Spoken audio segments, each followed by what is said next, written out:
Recall that we need to run nitrogen through the system while brazing.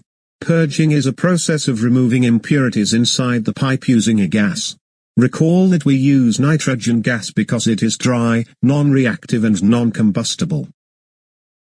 Recall that while installing an air conditioning system, the refrigerant lines from the indoor unit to the outdoor unit have to be connected.